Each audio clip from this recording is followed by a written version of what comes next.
ঠাকুরগাঁওয়ের পীরগঞ্জে ইটের প্রাচীর দিয়ে রাস্তা বন্ধ করে দেওয়ার অভিযোগ উঠেছে স্থানীয় এক বাসিন্দার বিরুদ্ধে। এতে অন্তত 40টি পরিবার চলাচল করতে পারছে না।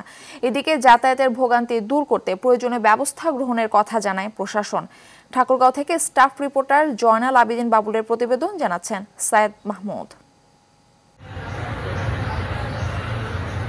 ঠাকুরগাঁওয়ের পীরগঞ্জ গোদাগাড়ির সরকারি রাস্তা দখল করে প্রায় 15 বছর আগে বসতঘর নির্মাণ করেন স্থানীয় বাসিন্দা দেলোয়ার হোসেন। এরপর নিজের বাড়ির পাশ দিয়ে বিকল্প পথে জনসাধারণের যাতায়াতের ব্যবস্থা করে দেন। সেই রাস্তা এক পর্যায়ে পাকা করে দেয় সরকার। তবে সম্প্রতি সেখানে দেয়াল নির্মাণ করে চলাচল বন্ধ করে দিয়েছেন তিনি। ভুক্তভোগীরা জানায়, রাস্তা বন্ধ করে বসতঘর ও দেয়াল নির্মাণের কারণে তারা চলাচল করতে পারছে না। যারা এই যে আমাদের বাড়ির সামনে যারা বন্ধ করছে, তারা আবার রেকর্ডের রাস্তা বাড়ি করে আছে, রেকর্ডের রাস্তায় আবার এই জোতের রাস্তা বন্ধ করে রাখছে।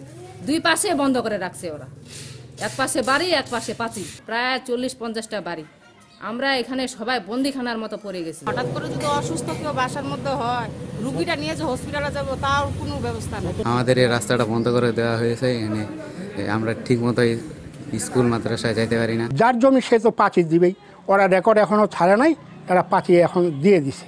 রেকর্ডটা ক্লিয়ার করুক, ওরা পাঁচিল দিবে না কি পৈতৃক সম্পত্তি ওরা দখল করবে না কি করবে, কিন্তু আগে ক্লিয়ার করতে হবে তো জিনিসটা। তবে অভিযোগ অস্বীকার করে সরকারি রাস্তা থেকে ঘর সরিয়ে নেবার কথা জানান দেলোয়ার। কাগজ কলমে এটা সরকারি রেকর্ডের রাস্তা আর কি। এই রাস্তাটা ওইটা চলমান ছিল, এখন কিছু কিছু লোক ওই পাশে চাচ্ছে না, এই পাশে চাচ্ছে। এই জন্য আমরা এখানে বাড়িঘর সব সরাই দিছি। এই রেকর্ডের রাস্তা চাচ্ছে যেত, এই জন্য আমরা বাড়িঘর সব সরাই দিছি। এখন ওইটা এই জন্য আমরা বন্ধ করে দিচ্ছি আর কি। আমাদের নিজস্ব জমি, জুতের জমি, ওটা ওই জন্য বন্ধ করে দেওয়া হয়েছে।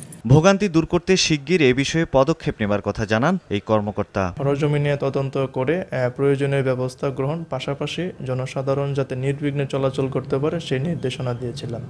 ইতিমধ্যে সেখানে গিয়েছে এবং আমরা খেয়াল করেছি যে অভিযুক্ত যে ব্যক্তি রাস্তাটি বন্ধ করেছে সেটি অত্যন্ত অন্যায় হয়েছে। সাধারণ মানুষের চলাচলের রাস্তা, যেটা তাদের অধিকার, সেটা বন্ধ করার কোনো আইনগত সুযোগ নেই। তো আমরা আরও পর্যালোচনা করে তার বিরুদ্ধে আইনানুগ ব্যবস্থা গ্রহণ করব।